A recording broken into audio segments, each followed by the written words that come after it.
Hi everybody and welcome back to Enjoy English with Mrs. A. Today we're going to be looking at the suffix. A suffix is a letter or a group of letters which go at the end of the word to form a new word or change the grammatical function of said word. And we're going to start with suffix full, which means full of the first part of the word. Pay close attention to our buddy here, because these three little letters change our noun into an adjective. Moreover, since suffix full actually means full of the first part of the word, a typical mistake among students is adding an extra L. So I want you guys to listen very carefully. Words ending with suffix full never have a double L. Ever. Never, ever. Ever, ever. Never, ever, ever. What does change is the Y. In the English language, it's highly unlikely to find a stranded Y in the middle of the word, especially if the word is long.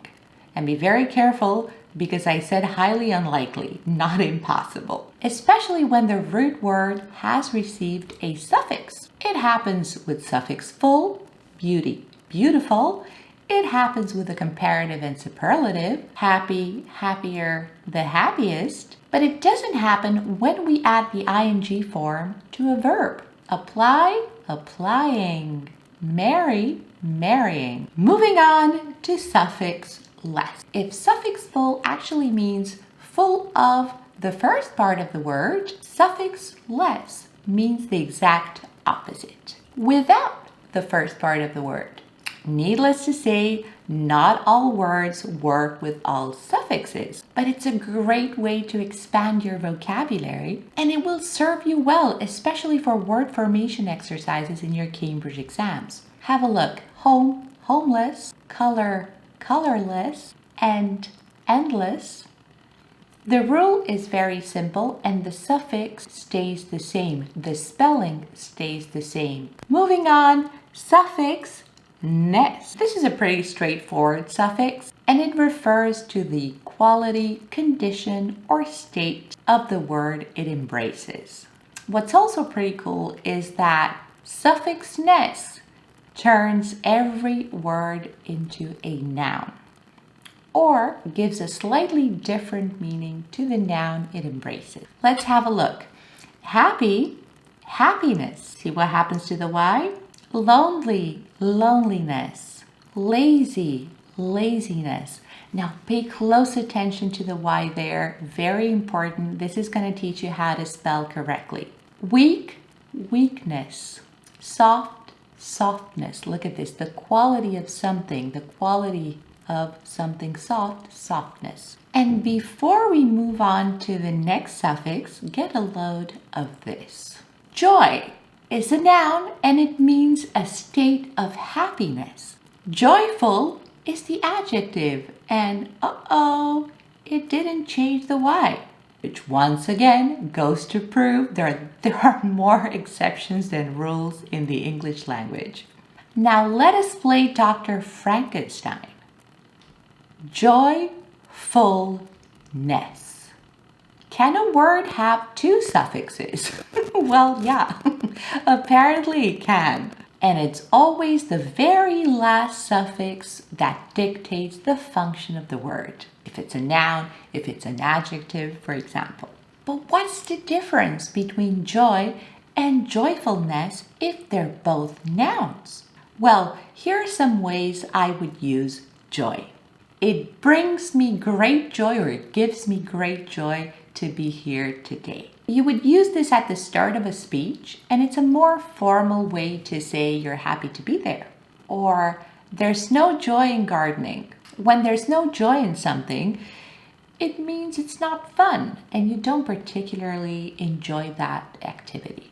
There are situations where joy and joyfulness are perfect synonyms, such as her eyes sparkled with joy, or her eyes sparkled with joyfulness, or my heart is overflowing with joy, or my heart is overflowing with joyfulness. We have a literary situation, both poetic and figurative. I would say that joyfulness speaks about a supreme state of happiness, and it's normally used in literary, poetic constructions more than in everyday speech. I also believe it carries more literary weight than the word joy, which is a relatively short word to express such a big feeling. Moving on to suffix ship. Suffix ship is very special because, with a few notable exceptions, it has the unique quality to announce something very important involving two or more people. It can also denote character or skill.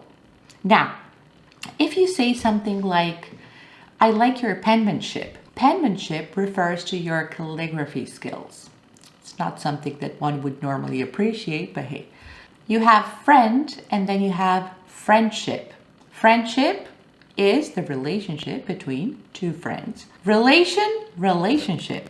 Dictator, dictatorship. This one is not that nice, but hey, it's there. Champion, championship.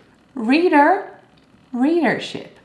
You would refer to the mass of readers of a certain genre, for example, as readership. As a writer, you can't always please your readership. That means you cannot make every reader happy.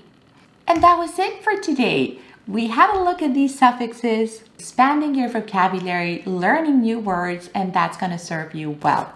I also have a special announcement to make. This is going to be my last video of the year. I'm sorry, guys. You have a lot of videos you can watch on my channel. Some in English, some in Spanish, and I think you're going to have a lot of fun. Keep in mind that I appreciate every comment, every like, every subscribe, and I am just very thankful to have you here with me. This channel has recently reached 30K and I couldn't be happier.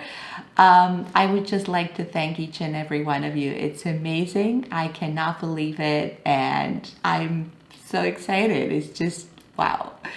It's been lovely to count on your support, on your heartfelt comments, and on your support both here on YouTube and on Instagram. I'm really thankful. You can find my book on Amazon if you'd like to support me and support this channel. If you have any suggestions of videos you'd like to watch for the upcoming year for 2022, let me know down in the comments. I will do my very best. I hope you guys enjoy the holidays with your families and catch up on your movies, on your reading, on my videos. Much love to you all. Merry Christmas. Bye.